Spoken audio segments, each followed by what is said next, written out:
Hello, this is Melissa, and today is the 14th of May, 2023. The Redux is from December 30, 2018. Alan entitled it, The Fate of Debate or Battle of Prattle.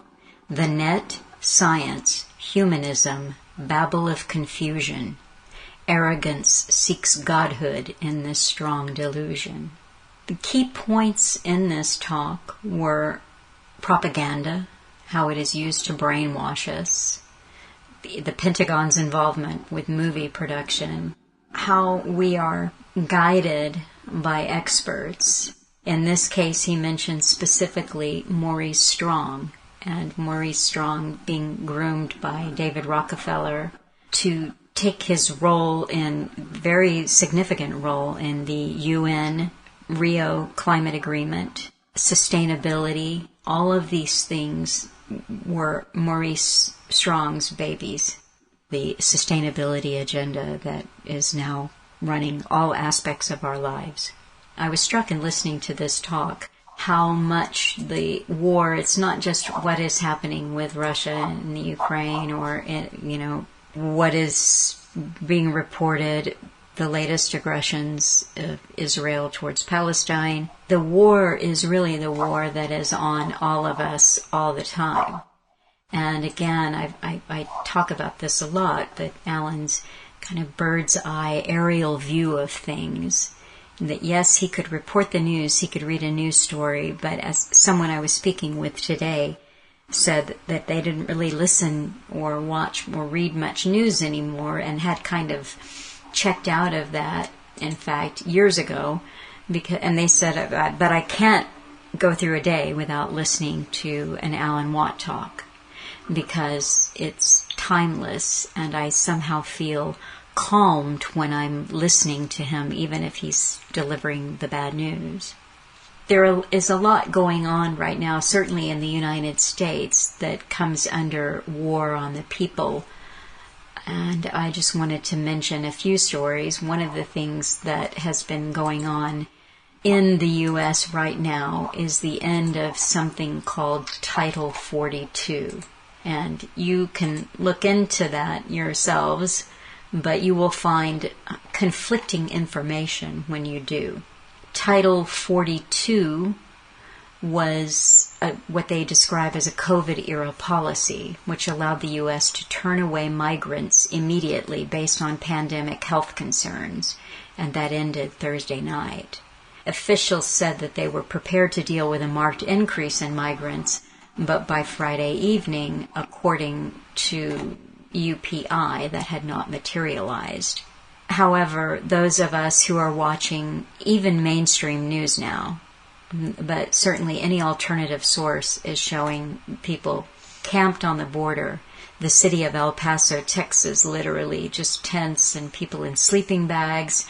And other people have seen citizen journalists on the ground showing the Border Patrol and I believe it's the U.S. National Guard just helping different migrants onto buses as they're transported to different parts of the U.S.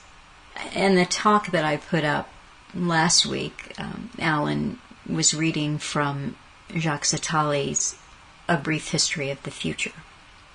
And he mentioned another book that Attali had written in the year 2000 entitled Millennium, Winners and Losers in the Coming World Order. What Attali said in that book was that there would be hordes, he called them hordes, of immigrants that would push over the southern border of the U.S. He said the next boat people that you see will be Americans who are seeking work in other parts of the world.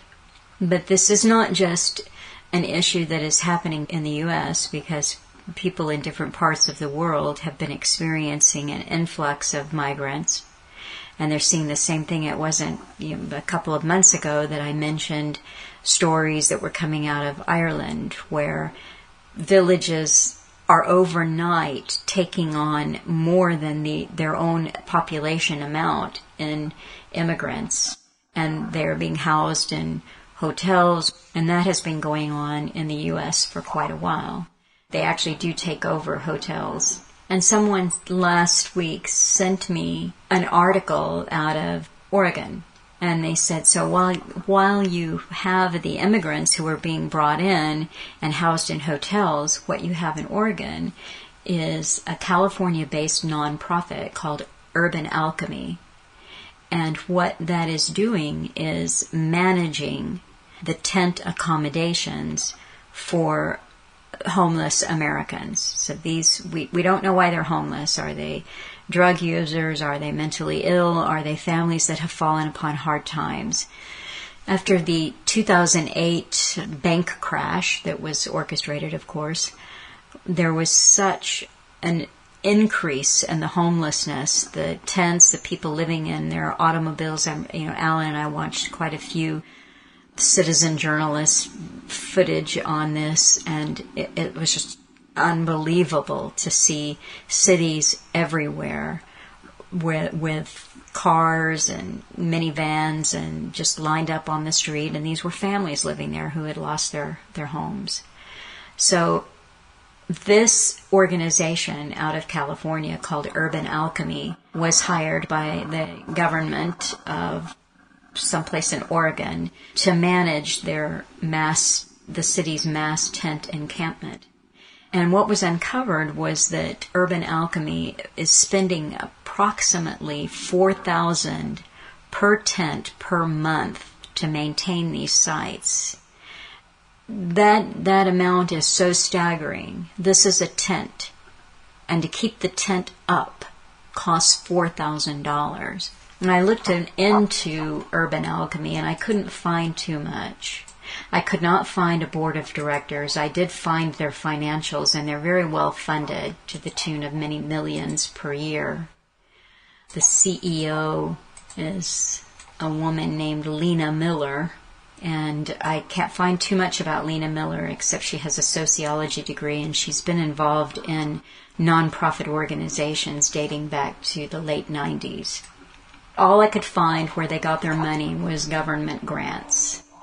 I was thinking, I'll find a smoking gun on this, because that kind of expenditure, $4,000 to keep a tent up, is just staggering to me. But anyway, government funding of a nonprofit, of an NGO, what could the government do with the millions that they are giving Urban Alchemy to rectify the problem of the homelessness, city by city? That's one thing.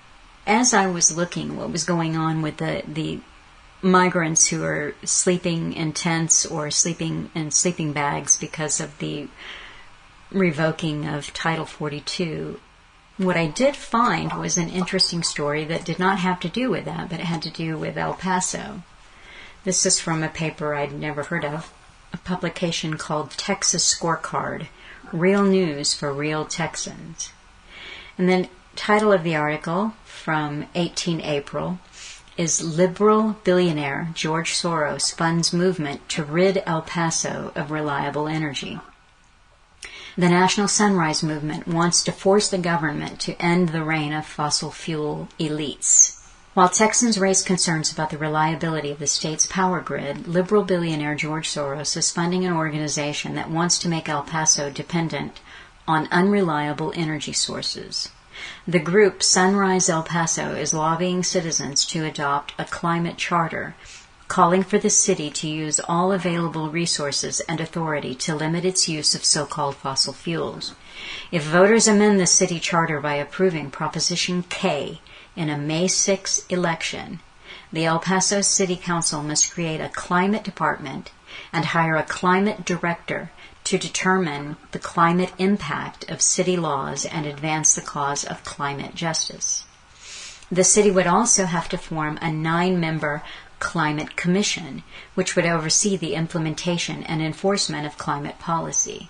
Sunrise El Paso is self-described, radical activist group that aims to end the exploitation of the masses by eliminating the use of fossil fuels. The group describes itself as youth-led and Latinx-led. We're building an army of ordinary young people to make the climate crisis an urgent priority across America and here in the El Paso area by ending the corrupting influence of fossil fuel executives on our politics and elected leaders who stand up for the health and well-being of all people regardless of class, race, or economic status. Sunrise El Paso is tied to a number of left-wing organizations. One of them, the Frontierix Fianza Fund, pays bail fees for illegal aliens detained in the United States. During the organization's first year of operation, the Fianza Fund posted 54 bonds for illegal aliens, including several described as LGBTQ plus compañeros. Another, the West Fund, works to make abortions accessible to people in need and promotes abortion without borders. Familias Unidas del Chamizal, the Center for Interdisciplinary Environmental Justice, and the El Paso chapter of the American Federation of Teachers are also among Sunrise El Paso's allies. Sunrise El Paso is part of the National Sunrise Movement, okay? So you're hearing that. It's a national movement whose supporters claim they are the climate revolution. Liberal billionaire George Soros' Political Action Committee, Democracy PAC, funds the National Sunrise Movement through the group's Sunrise PAC. The Sunrise PAC receives funding from a slew of other radical groups, including the 1630 Fund, the Tides Foundation, the Grove Action Fund, the Wallace Global Fund, and the Rockefeller Family Fund. The 1630 Fund has been accused of funneling money to Democrat candidates and other liberal groups, etc. Grove Action Fund provides grants to the American Civil Liberties Unions, Planned Parenthood, Everytown for Gun Safety. The Wallace Global Fund and the Rockefeller Family Fund routinely fund studies and groups working to eliminate the use of reliable energy. El Paso citizens will vote on Proposition K on May 6th. And the follow-up on that was that this did not pass. According to TexasStandard.org, El Paso voters soundly reject Proposition K climate charter. Now, the spin on this story is that wealthy businessmen at the Houston-based Consumer Energy Alliance poured over $1 million into television and web advertisement and campaign mailers urging voters to oppose the measure, whereas supporters of the climate charter only spent about $30,000 in the election. But again, think about this, folks. They were funded by Rockefeller Family Fund and George Soros, so I don't know if I believe that disparity of funding. But what really struck me here is that we know that at the highest level, traditional energy, so we're talking fossil fuels here, are moving themselves towards ESG, environment, sustainable, diversity, equity, inclusion, all of that falls under ESG. And they are moving towards what they call renewables. And if you look at anybody's corporate statement, whether it's Exxon Mobil or, just pick one of the big energy companies, you will see this move towards renewable energy. But however this got shot down, it is a good thing. The manager, Ana Zuek Fuentes, the campaign manager with Sunrise El Paso, said launching this campaign was a huge risk, but the fight was worth it. I don't know why it was a huge risk, because they were well funded by important people. She went on to say, the campaign gave us a platform to mobilize our community and grow a base that will continue to fight power. Success has been delayed, but our movement was not defeated. This is just the beginning of the fight for climate action here in El Paso and beyond. The Consumer Energy Alliance Southwest, which I think is that Houston-based group, said the results show that a vast majority of El Pasoans believe that Proposition K was the wrong path to move the city towards a clean energy future. I just share this with you because I think if you are living in the States, it's very possible that in a city that you live in or near you, you are going to find this same group, the National Sunrise Movement. You are likely to find that in an area near you. Why I'm bringing up a few of these stories, immigrants flooding in whatever country that you're living in. I've been talking last week, I wrote about Jacques Attali and what he was up to lately, basically funding something very similar to the opportunity zones through his nonprofit called Positive Planet. And what these really are tax havens for the rich, and they are worldwide. So in the U.S., we not only have opportunity zones, but we also have Attali's U.S. version of Positive Planet, and these are thousands of NGOs that are being very well funded to not do much of anything, but to exist, to be tax havens for the wealthy. The National Sunrise Movement says we are the climate revolution. So just take a peek. They say that they are national. Right now they seem to be focused mostly on, well, actually no, I'm looking at a map. I see them that they literally are all over the U.S. There's Arizona, California, Colorado, Connecticut, District of Columbia, Georgia, Florida, Illinois, Kansas, Kentucky, Maine, Maryland, Massachusetts. Some of these states, they have multiple, so we're talking many different cities in these states. Michigan, Minnesota, Missouri, Montana, New York, lots in New York, North Carolina, Ohio, Oregon, Pennsylvania, Rhode Island, Tennessee, Texas, Utah, Virginia. They have multiple hubs: Sunrise Tucson in Arizona, Sunrise Bay Area, Sunrise Los Angeles Youth. See, they're targeting them, not just cities too. Sunrise Lowell High School, that's in San Francisco. Sunrise Naugatuck High School in Naugatuck, Connecticut. You see, going for young people because they're the revolution, you see. What Alan talks about in this redux is the idea that there are thousands of these types of NGOs. They're everywhere, and we're being pushed, as he says, towards austerity.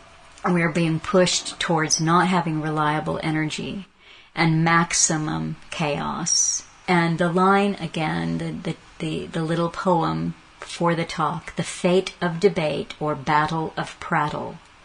The net, science, humanism, babble of confusion, arrogance seeks Godhead in this strong delusion. And the Godhead here was Maurice Strong and his baka over the underground water system that he actually wanted to exploit.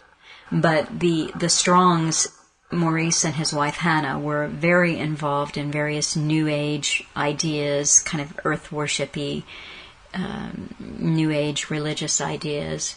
But this idea that the elite are somehow special, you see that everywhere. You know, the thing that I wrote about Attali, they called him at a conference that he spoke at, he was HE, and I'm not sure, I really don't know if that's His Excellency or His Eminence. But whether he's eminent or excellent, this is a title. Those are titles that you give to heads of state or high-ranking church officials in the Catholic Church. You know, I mean, and of course Attali is not Catholic. He is Jewish, but he is either His Excellency or His Eminence, because the religion of the people who are moving us step by step, without a pause, into the direction that they want us to be, they do consider themselves to be gods. So look carefully at the people that you think are on your side, that you think, well, somehow this person, they are an exception.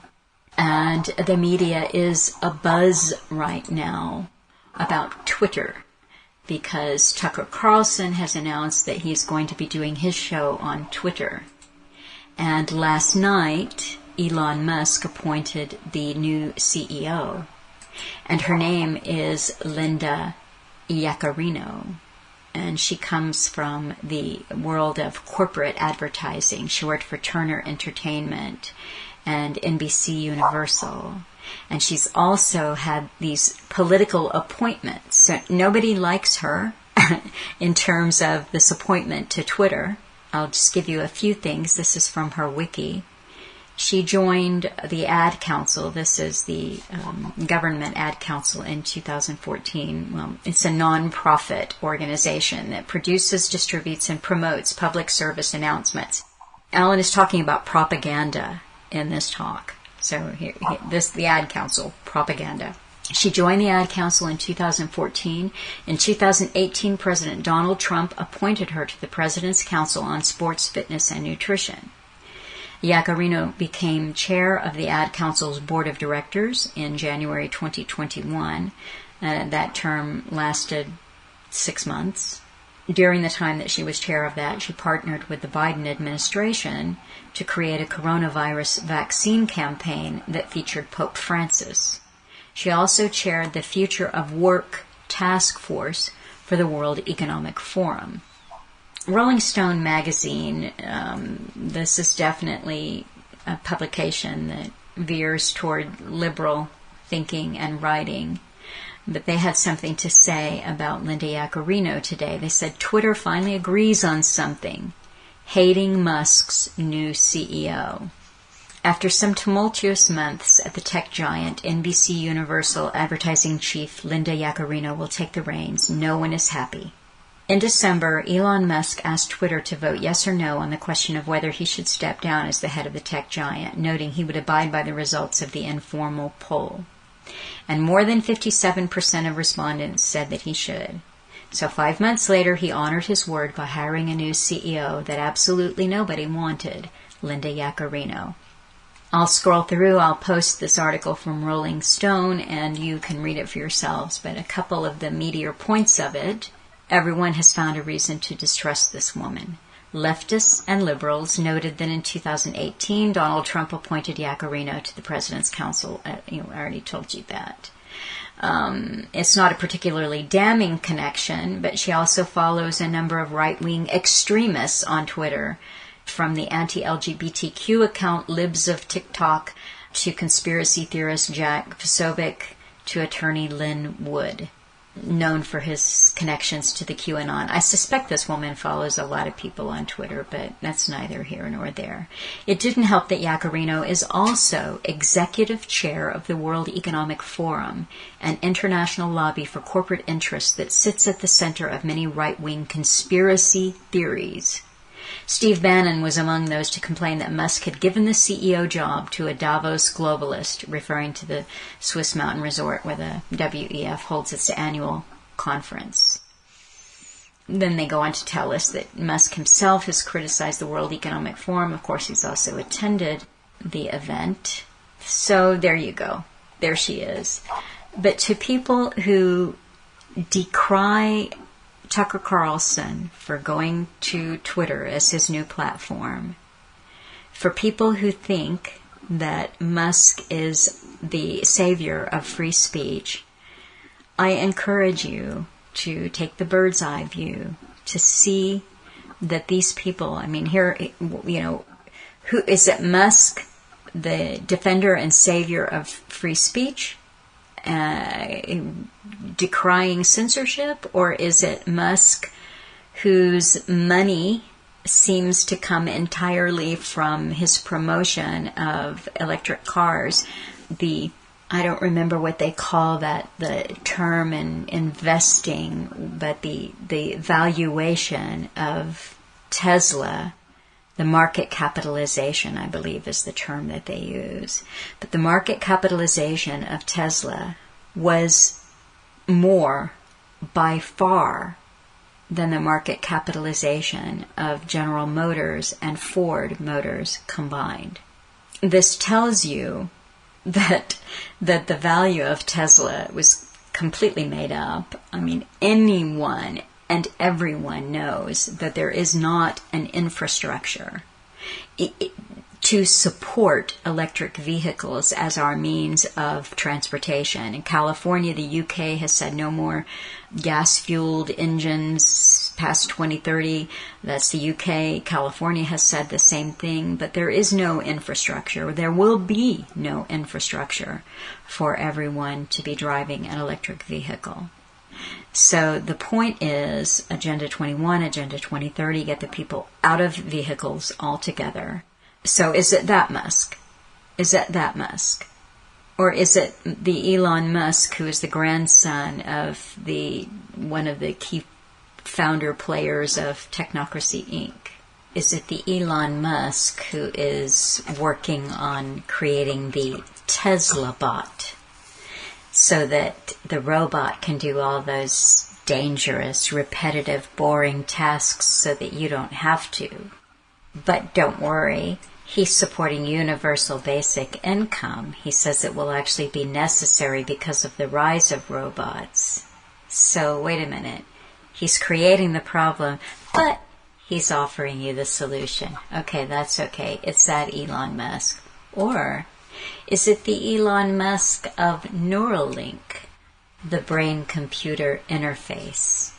Well, he said that it's to treat serious brain diseases, but the eventual goal is human enhancement. And that's sometimes called transhumanism. Is it that Elon Musk? Again, I'm just reminding you of what Alan Watt often reminded you. Don't think that these people are your champions. They have their own agenda. It's the same agenda, and it relentlessly moves forward. That being said, if we are aware of who our enemies are, and we are focused on what they're doing and how they are meddling through their funding of NGOs and organizations in our own towns and cities, these are still places, like the voters in El Paso, voting down this Proposition K. These are places, I'm not advocating voting, but I am saying pay attention to what is happening in your own area. Pay attention to that and who's behind it and who's funding it. Because, as Alan says in this talk, it is so easy through their relentless propaganda to have us hating one another, always taking the heat off themselves. So the person you hate is the wrong class or the wrong color or from the wrong country. Don't get caught in that. Just keep elevating your thinking and know who your enemies really are. I want to let you know that the next post will be on Wednesday, and that is the excerpt for the Programmed People excerpt series. And the video that's going up on Wednesday is entitled The Beatles. The Beatles. And Mike has done a really great job on this video. I enjoyed watching it so much, and I think you'll have a good time with it too. All of the themes and the concepts that we're hitting, some of these are reiterated in today's Redux. What is programming? What is propaganda? How does it work? And we're trying to stick with simple examples of programming. So I hope you are all getting a lot from this series. I will leave you now to this talk, which I hope you enjoy. Thank you. Hi folks, I'm Alan Watt, and this is Cutting Through the Matrix on the 30th of December 2018. I hope everyone is settling down after the Christmas craziness, the mad Christmas craziness and New Year craziness, and getting over all the tension that built up towards the whole frenzy of commercialism, which has become Christmas, unfortunately. And it's true enough, I mean, folk are snapping. They get awful snappy at this time of year. And I noticed it even at the local general store that is supposed to be a post office as well, although it really sells booze. That's its main income, is alcohol. And they don't really cater much to the grocery section they're supposed to be doing, but they accept parcels to come in there, although somehow they manage to get round to posting stuff out from there with stamps, etc. But they'll accept parcels because they get paid for it at this little general store. even there they were kind of nasty. We went to go and try and pick up a parcel that I knew had been delivered because I had a tracking number to it. And this is the craziness as you go down the tubes into this third worldism that I talk about. You find that things just simply don't work the same way. Or if they don't work the same way and there's no real crisis, people start sticking by crazy rules. Where at one time Canadians would be give you more leeway with things. For instance, in these big giant postbox conglomerates that we go up and collect our mail from, the postman will often put in a little chitty, a little receipt thing, or that you're supposed to take up to the general store to collect your parcel, if it's a parcel size. And lo and behold, this thing wasn't there. So I go up there, and by God, were they snooty towards me, as though I was in a different country. And they haven't quite got into the touch of the Canadians don't get like that, towards customers, the general public, especially the general public who happen to pay for the post office, because it's all funded by us, the taxpayer. And the government's supposed to be there to serve the public. But there's no pretense in a lot of people these days. And they get kind of snooty at you.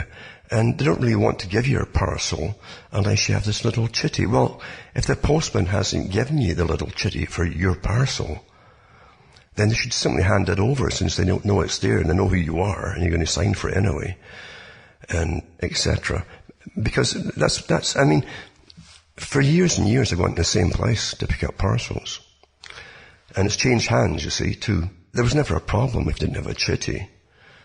Because the postman often, and especially in the Christmas rush, he's not got time to do all that kind of stuff. Or it may have gone into a different post box, for instance, where someone else has got it.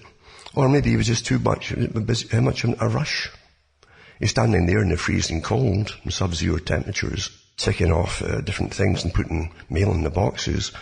And it's gigantic. It's like a whole range, a whole stack of them, all these different boxes for different people. We collect our own. We don't get delivered to the houses because we're first of all, you see. As I say, he's supposed to put a chitty there, but if he doesn't do it, so what? Generally, in years gone by, there was no crisis about it. But now, there are different peoples with different attitudes, and they treat you like a peasant. And a naughty peasant, because you're obviously lying. You must be lying. They don't say that, but infer it. You can tell. And it's your fault that they didn't get the chitty. Eh? So what are they going to do? Are they going to keep the parcel or something? Well, I got the darn parcel, but I will put in a higher complaint about it. Because you got to start complaining now, as we're down the tubes. You've got to start complaining, or you'll get walked all over in this system that's really becoming inhumane. And you're amongst people now who are all out for themselves. They have no idea what really part of the community even means, which is give and take. That kind of stuff. Common sense is called decency and respect for the customer. Respect's awfully important. You start losing respect, I'm not kidding you, you're going down the tubes fast. So I told this woman, I said I didn't get the chitty. Oh, she was not happy at all, not happy at all. And they're getting paid for it anyway. It comes in there, and they get paid for every parcel that comes in. They won't post anything out of there, because they managed to get around that somehow when they took over the business, which is really bad, because there's no post office for miles now. You have to go into Sudbury, into the city, from the country now, to get something posted off. Isn't that disgusting? Huh? As we claim we're a first world country, but it's all perception management, isn't it? As we go down the tubes. And when you see how much the American dollar is worth to Canadian dollar, I mean, we've sunk about 30 cents and dropping fast below what the US dollar is. And over the years, I've seen the Canadian dollar at times being more than the US dollar. And they swap up and down because it's the same conglomerate of managers managing the World Bank system that just moves it back and forth from country to country to suit themselves. This up and down exchange rate. So as we plummet, other countries are benefit, but it's all benefiting through the same banking system. It's all a con game, a shell game, isn't it? But as I say, getting back to this whole idea, you have to start complaining these days and going above folks' heads. Because they won't respect you as a customer. You have to go above their heads, you see. And it's only a little bit of fear from their superiors, whoever they happen to be, or the licensing committees that gets some respect on the go. Because this is not a third world country, or treated like a third world. Not exactly just yet, although it's dropping. Respect, respect, respect. And we live in such an age of propaganda. Incredible propaganda. I was going to give a talk, actually more than a talk. I could write a book on the agencies involved in propaganda in country by country. It's into the thousands now, folks, of agencies employed by using our tax money to brainwash us. Really is. You have no idea. When you look at even the movies that say Hollywood has churned out with the Pentagon over many years for the war industry. There was one that was called Executive Decision with Kurt Russell in it. And Kurt Russell's been in a lot of these kind of movies, but the money they must have forked out from the taxpayer to make the thing has been phenomenal, using the Air Force and different agencies, etc. With the usual anti-terrorism thing. Back in the 90s, getting all ready for it. But it's the same in every country. We're getting incredible propaganda. And they give us the nudge units. Sunstein's nudge units, he called them. And these are the agencies that literally are working round the clock now, lots of them, on training you what to say, what not to say, how to behave, how to change behavior, without you even being aware that it's being applied to you. You'll simply, it's behaviorism, incredible behaviorism, run by experts, as they say. Again, using our tax money to brainwash us and change our behavior. Even to make you feel bad or guilty about stuff that you shouldn't feel bad or guilty about. Really. It's quite something else, isn't it? And they give you the leaders. Don't forget that when it comes to psychology. They'll pick them up, boost them to the top, give them lots of fair play, and they're part of the system already. And then television and so on. They always give you your leaders. Don't forget that, folks. Most folk will forget it. They always forget it. But they do. That's how it's run. It must always appear to the public that things happen by themselves, spontaneously. And they give you the leaders. And you'll find the leaders often are part of different United Nations agendas and are on committees for sustainability and things like that in the past. It's really astonishing to dig in a little bit and find out, my God, you're right enough. Yeah, you're right. That little sixth sense that you have, listen to it once in a while. Intuition. But every country has got these behavioral insights teams working globally, by the way. They're connected across the whole planet. Set up, again, behind your backs, without your knowledge. They're prompting you and training you. And they also draft up all the things the hate speech taboos. And they also help train the people who are now censoring you. And I'll mention a couple of things that are happening about that tonight, in fact. It's really difficult for people, very difficult for people, to really believe that most of the leaders that you'll end up following are always presented and given to you. They're handed to you. Really. I read an article recently, for instance, about the last midterm elections they had in the States.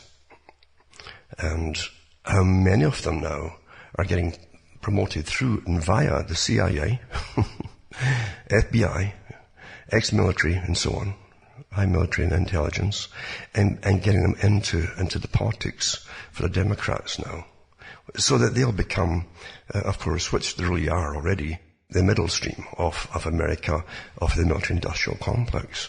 The true working people forget it, folks. It's no different in Britain or anywhere else. The Labour Party in Britain forgot the working people, I think, back in Harold Wilson's day. Really. And definitely, come the 70s and 80s, totally forgot the working people altogether. But they still give you representatives that occasionally give the right talks about it. But they're completely for the war agendas. They're completely for this global agenda of internationalism and experts running our lives for us all. It goes on and on. It never ends, does it? But don't forget it. It's not supposed to end. War's not meant to be fought and won. It's meant to continue forever. George Orwell's 1984. It's very profitable for those involved in the making of the weapons and the surveillance stuff too.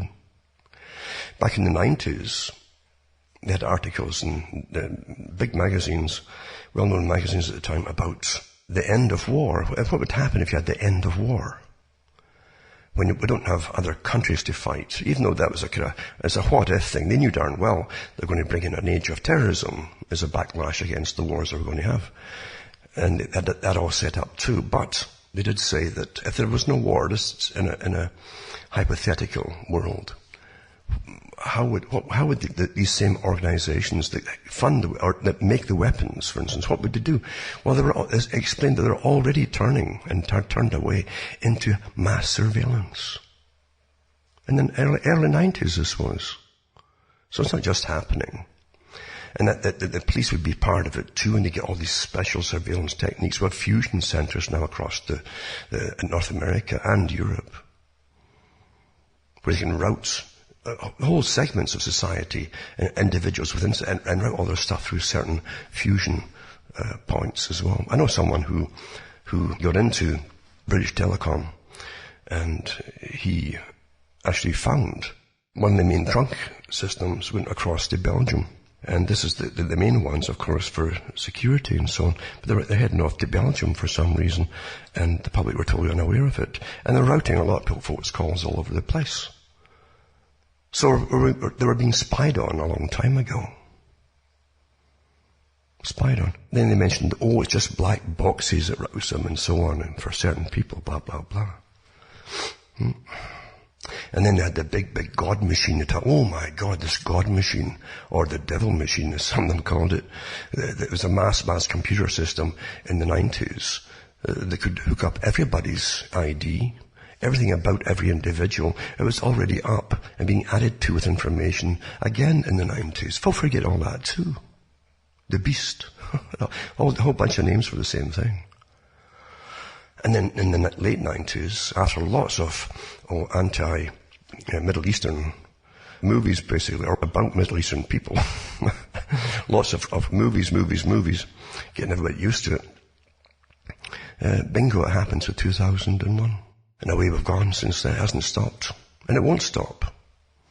Because it's too lucrative. And governments start to lose their traction to an extent.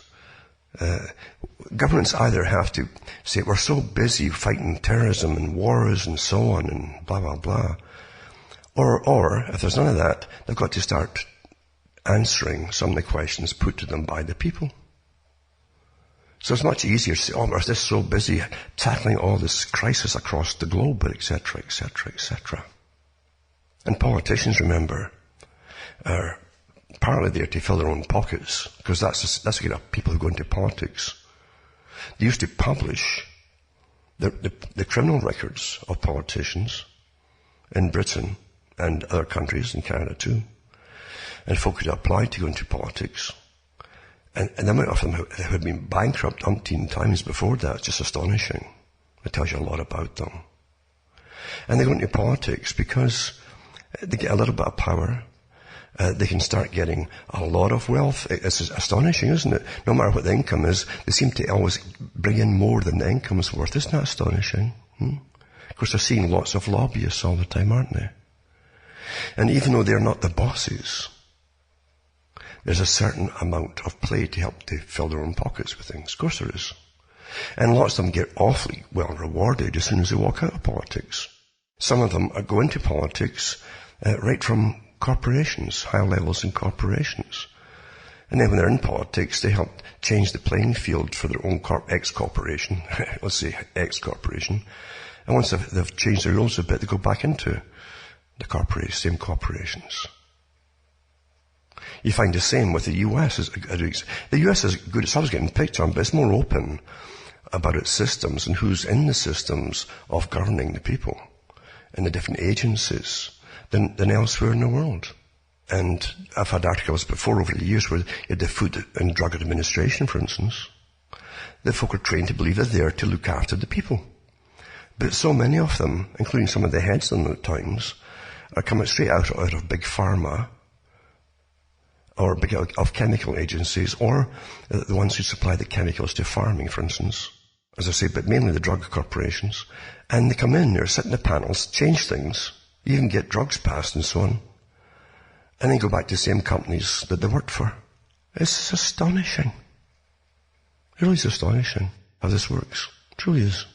At least in the States, it's a bit more open. If you want to get the information, you have more chance of getting it. Other countries, especially the European and the British system of the British Commonwealth countries, are much better at covering it up until you can find hardly anything at all. That's how it is. And it's astonishing. Everything's astonishing, really, isn't it? Because we're trained to believe one thing, while the truth is always something else. And young folk who think they're on a roll, coming into any job, it's always been this way, are cocky. Naturally, they're cocky. They think they're always told that they're better educated than anybody that came before them. But when you really question them and their cockiness, they'll argue with you about everything. And at the same time, they really haven't got a clue what they're talking about. They believe what they're told. They don't go and look at anything for themselves. But they tend to believe what they're told. But they still argue with you, even though they don't know. I had a little disagreement there with TELUS again. It's the TELUS company in Canada, where they gave me the bill for the month, and they claimed that they didn't get the money for last month, the previous month. But it was sent off. On time. Plenty of time. Weeks and weeks, in fact, before it was due. And this cocky guy comes on, and right off the bat, he says, I didn't think our company accepted checks anymore. Arrogant, you know what? Huh? Cocky, arrogant, you know what? See, they're trying to get everybody off checks. And totally electronic. It saves them time and everything else. And they want to have access to your bank account so they can just put their hands in there and pull out the cash. Most folk don't mind. They're trained so well. Because Bernays said what? What did Ed Bernays say? He says, don't make good products to serve the people. Change the people to serve your product. Where it's a supermarket, make them going like chickens like a conveyor belt to pick up all their stuff. To check it, or, like TELUS, for instance. Yeah. Make the people do all the work. And that'll save the company for more money, for more profit and more profit. They're doing awfully well as it is. So I mentioned to him, I says, you got it in time. And I asked him too, I said, you try to get us off. Is this really, because you don't know, they could hold back the check and not bother putting it through, just so that knowing you'll call up, and then try to browbeat you. And they'll probably look up your age and everything else. You'll do, oh yeah, so and so, yeah. Very cocky and arrogant. Again, to the customer. This is where it's coming down to now. There's no pretense now at serving the customer. You get mocked now when you call up to complain about something. And that's what mockery is. So I told them, I says, you want it all cashless, blah, blah, blah. I prefer getting the check through. I says, and that check, when it comes back from the bank, after being cashed and a whole bit, that's your receipt. You got proof. When your computer crashes, what you got? Gone. But I couldn't believe the guy. And I just, bantered a little bit with him. And it's amazing what he did not know. But he was sure that he did. He didn't even know the banks had been bailed out in 2008 and 9 in Canada. He didn't know that. He didn't believe it. But he's so arrogant and cocky, you see, because after all, he's younger. And he just knows everything better than you. And he thinks he's on a roll in his job. So as it turned out, eventually I got them to cancel any late fee, because I'm not late for anything. I says, look, the post office has been on this strike go slow thing for a while. I says, take it up with the Canadian government, they own it. It's not my fault. I paid it on time. I put the thing up in time. And as I say, I have no proof that they didn't receive it, in fact. And it's definitely, it could be worth their while to get everybody totally cashless and just hold it back. Of course they did. Because he kept saying right off the bat, he's trying to get you to pay cashless. Immediately. To say, you couldn't finish a sentence before do we still even take checks anymore? I don't think we even have a department that does that. I says, well, you've been happy to take it for the last 6 years. But cocky and arrogant to the customer. That's what you're getting these days, folks. And as it gets more and more centralized, this power, of course, by corporations working together like a big gang for everything you need, including your food, by the way, and everything else, it's going to get a lot worse. A lot worse. There is no democracy. There's only special rights groups for special groups that they've created to give you the appearance of democracy, but for reality, for the general population, for anything you really need at all, there's no democracy at all. Unless you stand up for it and demand it. And it's time you all started doing that individually. Absolutely. Absolutely. And folk will always say, oh yeah, if the people could only do this or do that. I can remember years ago when they talked about the price of gasoline going up. And the old cry was, if everyone would just stop buying it for a week, you bring them to their knees, which is true. But you can't ever get the public to do anything together, which the big boys know. And it's even better when they can always divide and conquer. And it's even better again when they have an amazing class system, which we pretend doesn't exist in democracies. But living in Britain, I certainly knew the caste system. And the folk at the bottom always suffer first with whatever it is that they need that gets shoved up in price. And the ones and it's a varying middle class, from just middle class to wealthy middle class to even very wealthy middle class, you see. There's a whole range amongst themselves too. But the idea is they don't feel the pain, obviously, if they can keep affording whatever it is that everyone's suffering down below them. They don't care.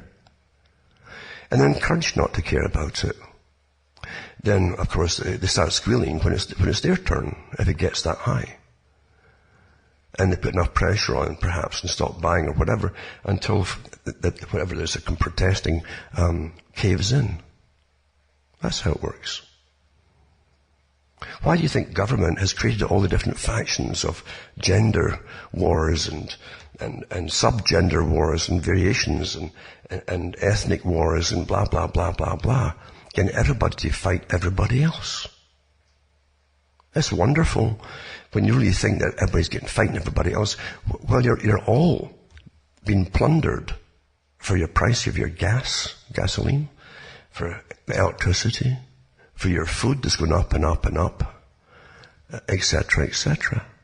Meanwhile, everybody's taught that that's not important. Let's fight this and let's fight that. Forget all the other things, folks. I don't care who you are.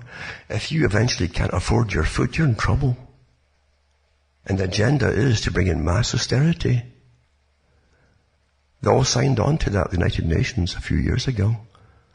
After the last crash, the coming austerity. And the Club of Rome talked about the necessity to bring in austerity, and Maurice Strong talked about bringing austerity in a post-industrial, post-consumerist society. What do you think they meant by that? These are for folk who talk to the public like dictators talked. Maurice Strong especially. He said at the Earth meeting, the first one, and I've got the old recording there of people who attended it. When they asked him at the end, when they said, look, in this Earth Charter, there's no rights for humans mentioned here. And Maurice, with his usual arrogance, his cocky arrogance, he says, because the guy said, you've got rights for even trees, for biodiversity and so on. Maurice Strong says, by the time we're finished, you'll wish you had the rights of a tree.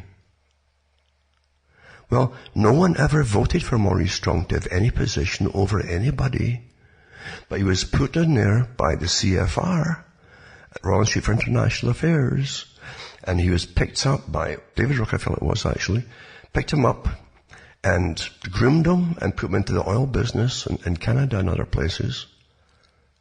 And Noel Morris had told everybody else to be austere, had massive business interests across the globe in energy sectors. Is this telling you to use less and live in austerity?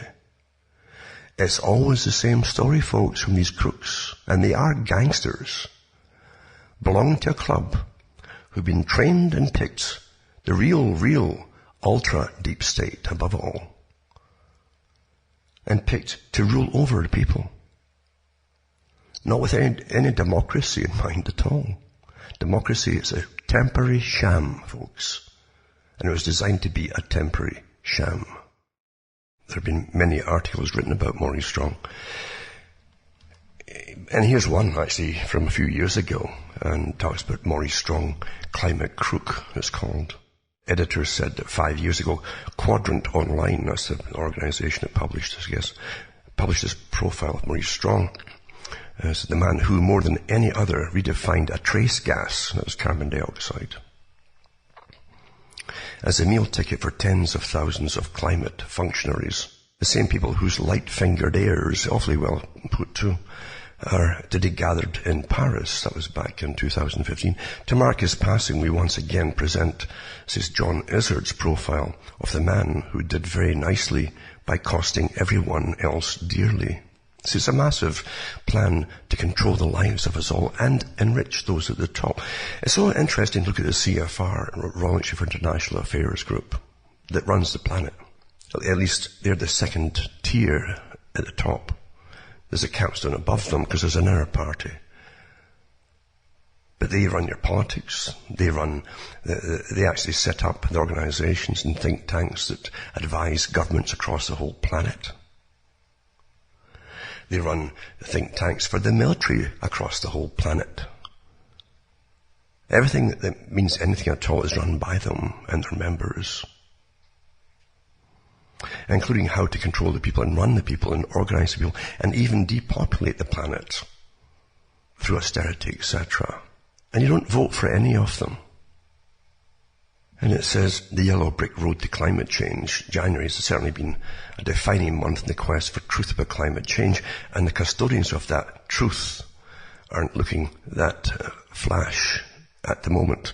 Indeed, in the month of January, some of the major doomsday prophecies unravelled, and the prophets themselves seemed to undergo vows of silence.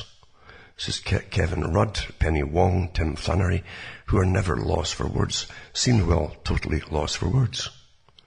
Like Dorothy Lion, Tin Man and Scarecrow in The Wizard of Oz, we've all been dancing down the real brick road of settled science, as they call it, the pretense of it, you see, in search of answers from the Emerald City, only to find that we've been, well, we suspected all along, the wizard has been telling us fibs. But who exactly is a wizard? And where did this seeming madness all begin? So they go into some of it, and they mention Maurice Strong. He's one big player. She says the whole climate change business, and it is a business, started with Mr. Strong, but it started with the Club of Rome too, who were given the task, this big think tank, given the task of finding a way that they could literally rule the people from their own excuses, basically, to do so. So they came up with the idea of climate change and how humanity was destroying the planet. That's what they claimed. So man was the enemy. So you'd need naturally experts to rule you, you see, because you couldn't rule yourselves. It said that would fit the bill, or the words of those in the Club of Rome. Anyway, it says Maurice Strong, a self-confessed socialist. Now you understand what he means by this. This is a multi-millionaire socialist, because he was created and brought up the ladder to be a multi-millionaire socialist by the Royal Institute for International Affairs, Council on Foreign Relations. He says was the man who put the United Nations into environmental business, being the shadowy figure behind the UN Secretaries General, from Euthanasia to Kofi Annan. His reign of influence in world affairs lasted from 1962 to 2005. Strong has been variously called the international man of mystery, the new guy in your future, and a very dangerous ideologue. Made his fortune in the oil and energy business, running companies such as Petro-Canada Power Corporation. You're surprised how the Desmarais family, that is Power Corporation they call it, they churn out leaders. And they've churned out God knows how many prime ministers for Canada, for instance, and for corporations as well, CEOs. But anyway, it says Canada Power Corporation, Caltex Africa, Hydro Canada, the Colorado Land and Cattle Company, Ajax Petroleum, Canadian Industrial Oil and Gas, to name just a few. But he was really a front man for the Rockefellers. They created him, totally. from the beginning. They picked him up as a kid.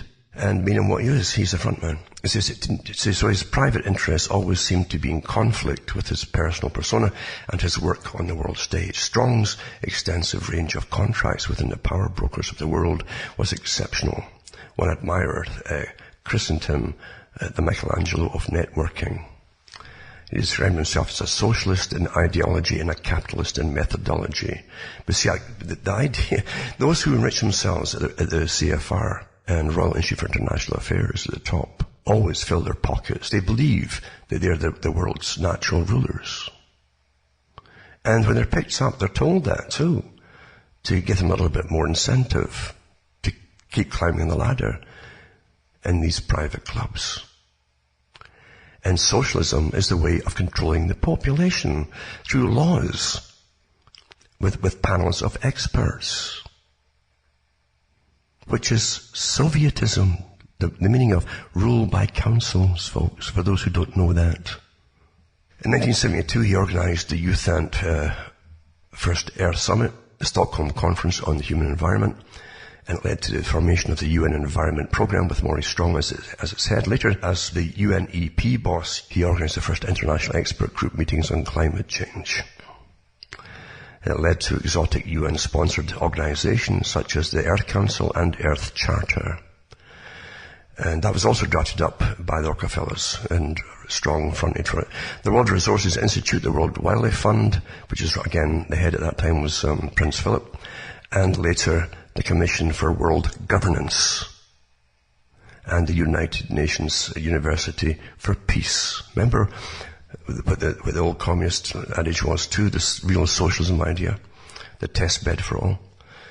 And believe me, that the heads of the Soviet system filled their pockets too, by the way, if you think it's a different, separate organization. And they said that for them, peace was the end of all opposition. That's how they defined peace.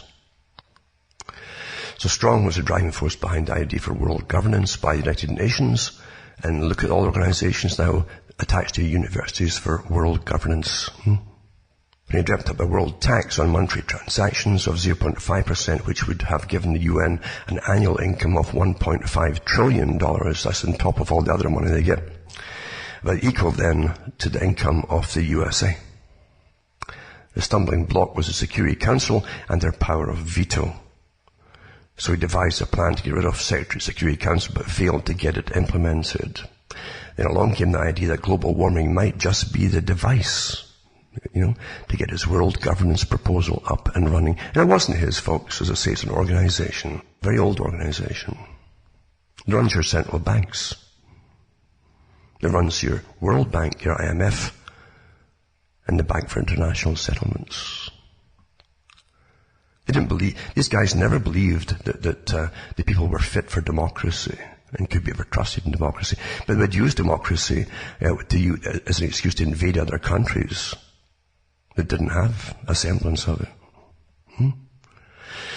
Strong was appointed Secretary General of the Earth Summit, and in 1992, imagine they pretty well create the organization, then appoint themselves as head. In 1992, addressed the Earth Summit in Rio, and he told the thousands of climate change delegates, it is clear that current lifestyles and consumption patterns of the affluent middle class, involving high meat intake, consumption of large amounts of frozen and convenience foods, use of fossil fuels, appliances, home and workplace air conditioning and suburban housing are not sustainable. And so basically, they said they'd have to end, and this is me blabbing here too from other articles about them. They said that they would have to basically end a lot of consumerism, be post-consumer, and you're going to austerity. That's the idea behind it. And also, they had big meetings where Strong and others, but he did say that they'd have to eliminate and destroy Western manufacturing. And you think they've got a say in anything? Do you really think that? Because the organizations, all these organizations I've mentioned, they're not, you don't get any say in it. They don't ask for your opinion on anything. They don't care about your opinion on anything. From the United Nations, multifaceted organization, all the way down to anything else. You never ask your opinion on anything. Never mind your vote on it. You don't get that either. You vote these guys in. And it says, there goes the Sunday roast at a house to live in. I haven't seen a Sunday roast for years and years. The occasional hamburger and generally life on earth as we know it. But what Strong didn't tell the delegates was that he was involved in the purchase of the Colorado Land and Cattle Company, which he bought from Adrian Khashoggi. Remember Khashoggi? Huh? An arms dealer who had strong connections with the Bin Laden family.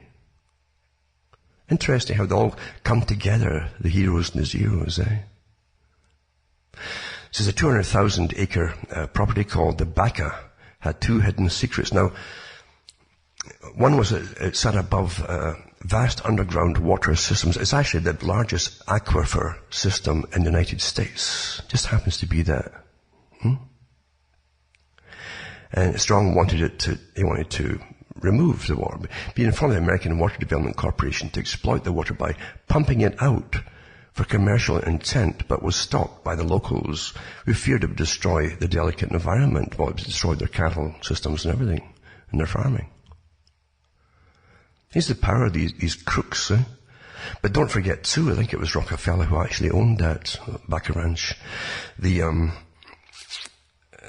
Maclean's magazine in Canada, and I've got the original magazine. I actually had a big article about Maurice Strong, and he set up a big New Age movement there with all kinds of New Age religion types to try and get together, he said, and create a new culture for the world.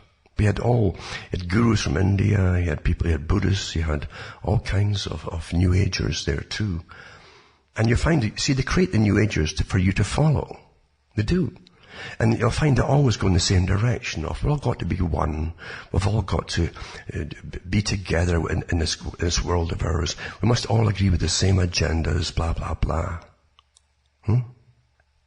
Well, they train these folks. They always train your leaders, always. Just like Maurice Strong himself was trained for his position. But yeah, the Maclean's magazine had a good article on the Baca Grande development there. He said too that Maurice Strong had been told by a mystic, had mystics, that's what it said, yeah, that the Baca would become the center for a new planetary order which would evolve from the economic collapse and environmental catastrophes that would sweep the globe in the years to come. And you know something? You will get certain catastrophes because you won't be able to heat yourself or use air conditioning for those who are in really hot climates. And you won't get meat anymore unless you can really afford incredible prices, which puts most of the people out of the picture.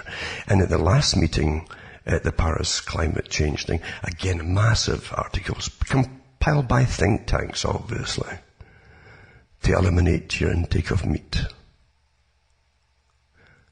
It really is fascinating to reminisce for me. It's all reminiscing for me because I studied Maurice Strong. I gave lots of talks on Maurice Strong. I can remember too when he went to Russia. And they laid out the red carpet, lots and lots of it, for Mr. Maurice Strong to walk on as though he was royalty. I'd never seen that done before for anybody. But they certainly knew who he was. By the way, I did articles on him too, because he had his aunt, he belonged to a revolutionary family, intergenerational. And his aunt was an advisor to, I think it was Mao Zedong, the leader of communism in China. Her grave was next to his over there in China.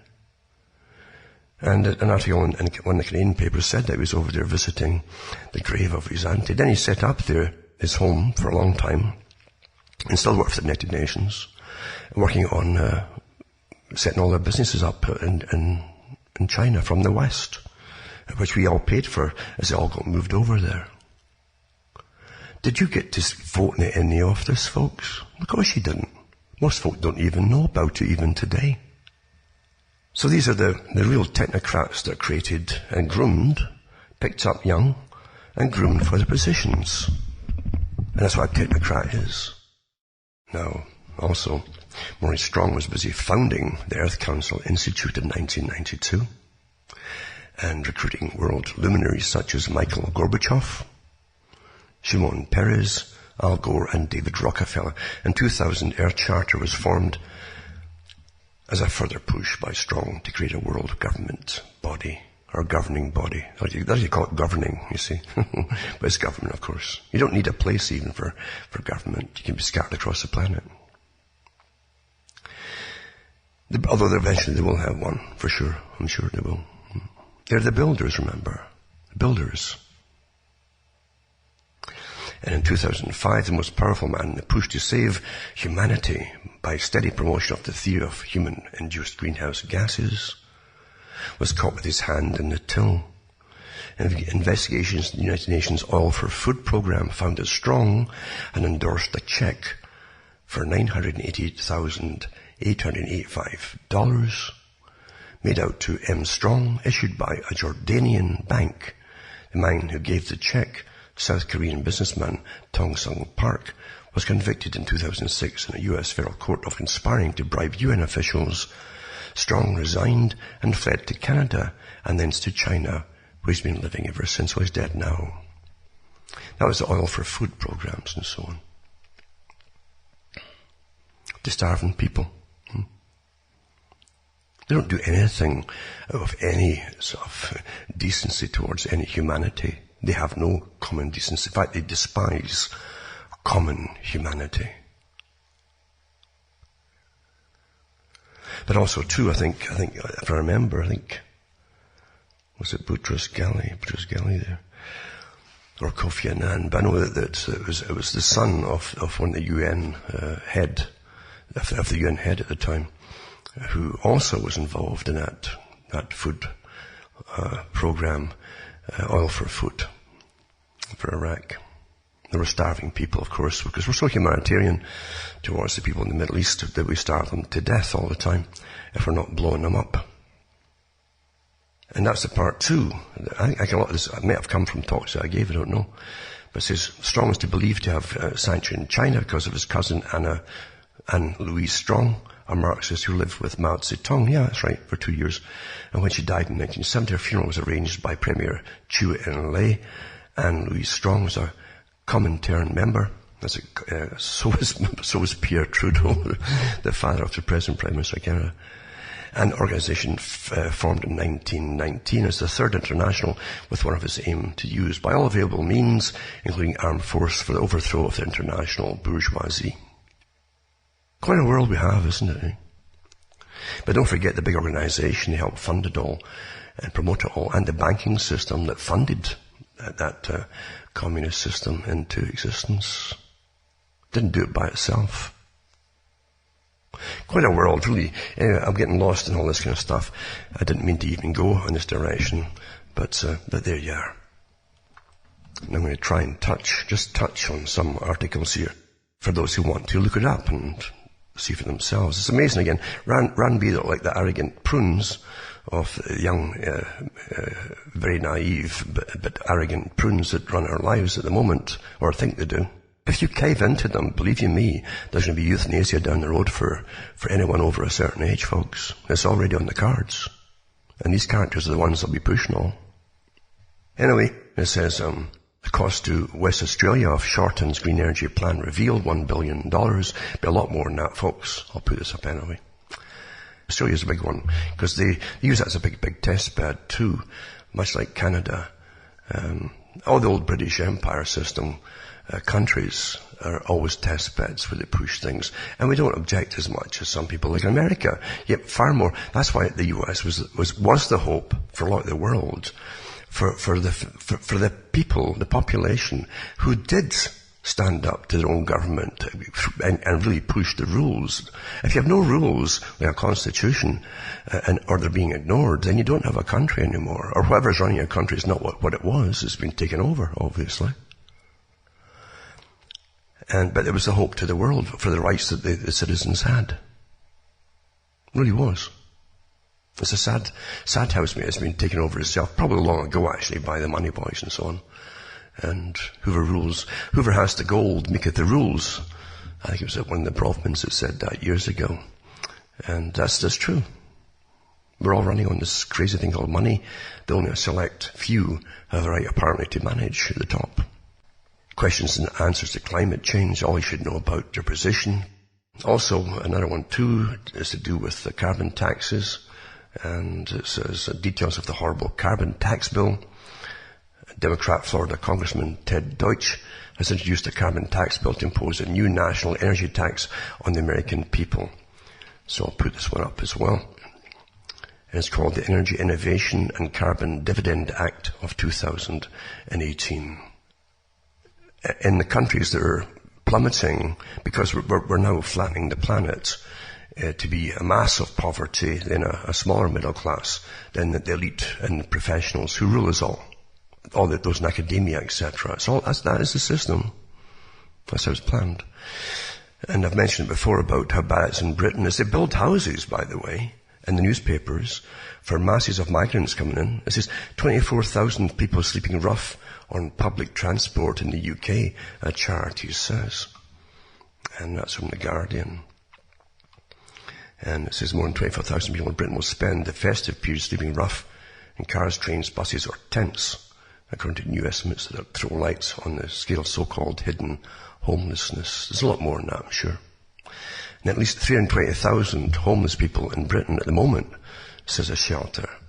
A charity says the figure for England, Scotland and Wales is likely to be underestimated. And then excess winter deaths in England and Wales is because the folk in their homes are dying. This is not in the streets. Mainly, anyway. But it says there's not one mention of fuel poverty in the entire article. Because the folk can't get fuel. They can't pay for fuel. Because they're doing so well, paying for all the other things. You know this, in the welfare system. And more folk are flooding in, need a lot of money to be taken care of. Well, where's it coming from, folks? Who's paying it off? Yes. So it says snow in Derbyshire last December. The temperature last winter is thought to have been partly to blame for the excess deaths. Yada yada. And there was 50,100 excess deaths in England and Wales last winter. A prolonged spell of extreme cold. But it's amazing how they managed to skip they're trying to get away from the folk dying in their homes, actually. And just say they're dying in the winter. And then there's this article too, about, again, along the Maurice Strong plan, the big boys he worked for. And he was an employee, he was a high technocrat, but he was ruthless too, a ruthless tyrant, and that's what a technocrat is. They don't believe in democracy. They don't talk to the people with any pretended service to the public. They're not elected by the public. They're just put over them, in charge of the public. And that's the farce of democracy. He's only one of many, by the way. Look at what the Trilateral Commission is as well. And Brussels denies the European Union rules encourage euthanasia tourism. And of course it does, because it's part of the agenda, right? And they deny that EU rules have facilitated the growth of euthanasia tourism amid fears it's becoming more popular in Belgium. There's been an increase in the number of patients travelling from EU countries where euthanasia is illegal to die in Belgium, where so-called mercy killings has been legal since 2002. And so they're going about that too. But they've been, well, I've got it everywhere now. You've got it in Canada now as well. It's cheaper than giving you treatment, isn't it? It really is. You think it's all for help to help you. No, it's because it's cheaper than giving you good treatment.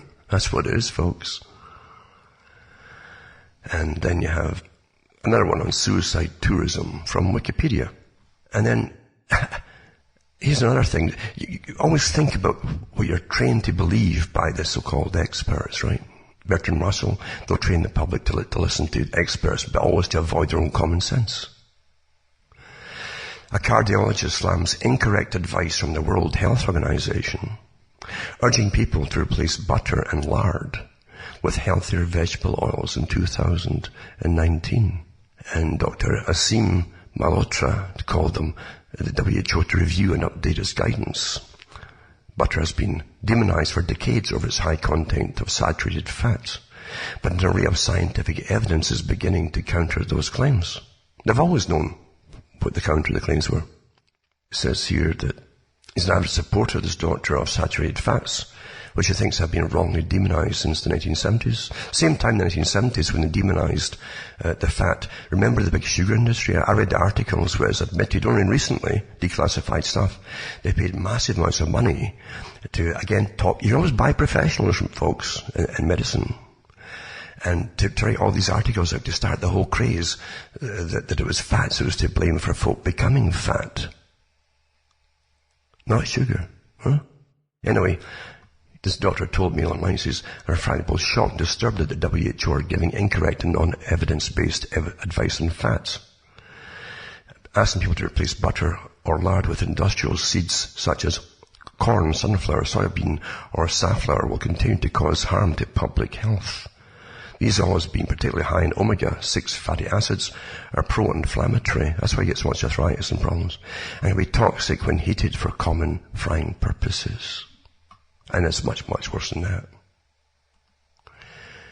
You understand too, if you're into evolution as an example, if you're into that, you didn't evolve on these oils. Also too, you had China accusing the UK of deep-rooted pride and prejudice after Defence Secretary Gavin Williamson, this is in Britain, raised deep concerns over Huawei's, that's a big Chinese network system, manufacturer of their modems and stuff, involvement in 5G network.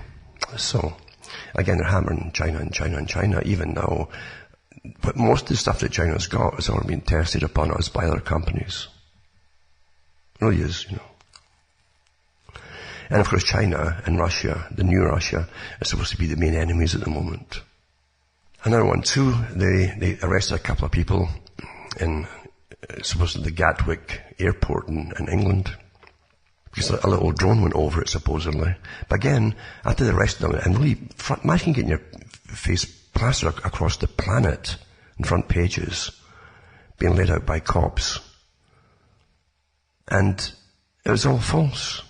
Can you believe that? And when they do something like that, they never admit they're wrong. They never ever do that. They never admit they're wrong, folks. And then at the end, even the police chief says, well, of course it could be, there's no evidence there actually was a drone there. It was just hearsay. Someone phoned it in and made big news about this. And then you have, but again, no apology to the poor people who had nothing to do with it. At all. I'll put the article up anyway. And then you find that if there's other articles coming out, because it's almost like a big ad for the military industrial boys, because they got all these, we could have got this new system in here if the government would buy it to detect the smallest drones at all and fire them out of the skies, etc., etc. It's like a big ad. It's like a false flag thing to sell stuff. It really is. That's what I think it really is. And then you have Facebook secret censorship rulebook. Thousands of slides of banned so-called hate groups, in other words, phrases and emojis, they call them, that 7,500 lowly paid moderators are supposed to use to please 2 billion users. I mentioned it too. A lot more actually in the Philippines. But yeah, they have organizations now to ban your speech, which is to ban your thought, which eventually is to punish and ban you if you haven't quite figured it out yet in a cashless society for even paying your rent, like Bertrand Russell said in the 1940s. Isn't that astonishing, eh? Macron in France claims that again French police will be given pay raise after the blue vests joined the yellow vests and anti-government movement. But of course they did it for money. And WhatsApp, child porn problem. Google and Facebook's ad networks funded apps that led users to groups on the private messenger that are dedicated to swapping illegal images. Pedophiles. And pedophile groups. ISIS has executed 700 Syrian prisoners in the past 2 months, says Human Rights Group. It's really something, isn't it? It really is something. The world you live in, as to what they want you to believe. But again, the RAF now, it says track RAF unit could have downed drone causing chaos for tens of thousands at Gatwick, but ministers refused to let them help. By the way, people say that they saw a drone, but again, there's no conclusive proof that it even happened. But it really is a big push, I think, for really new systems of defense around airports. And money. That's why we live in, a system of mass money creation, right? Also, as you know, the stuff about the US pulling troops out of Syria, they haven't quite done it yet. But if you just look at the maps, you'll find that just across the border of Syria, you've got massive US military base in Iraq. And just across the border, with about 55,000 troops in it.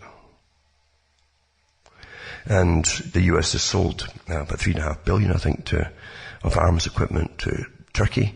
And Turkey now has got troops massing on the Syrian border. So everything's really games, for perception management. And it's rather sad. Remember, you can buy the books and discs I have at cuttingthroughthemiddies.com. And you can find out how to do it, or donate, in fact, and help me tick along here, because, as I say, who knows how long any of us can last, or even be allowed to keep ticking, put it that way, in this present system, because it's becoming rather ruthless. It always was ruthless, camouflaged under the guise of democracy, but they're becoming more ruthless and toleration, or intolerant, or intoleration, put it that way, because they're not tolerant at all in such utopias. Isn't that the truth of it? And some are more equal than others in such utopias, as George Orwell liked to remind us. For myself, Alan Watt from Ontario, Canada, it's good nights. And by the temperatures here, anything but in global warming, during the day now, it's way below freezing. Way below freezing. And at night, I'm hitting, in the centigrade, it's often 30 below. And lower, occasionally. And sometimes not a lot higher during the day anyway. And in Fahrenheit, that's way down there, the minus zeros. For myself, Alan Watt from Ontario, Canada, it's good night, and may your God or your gods go with you.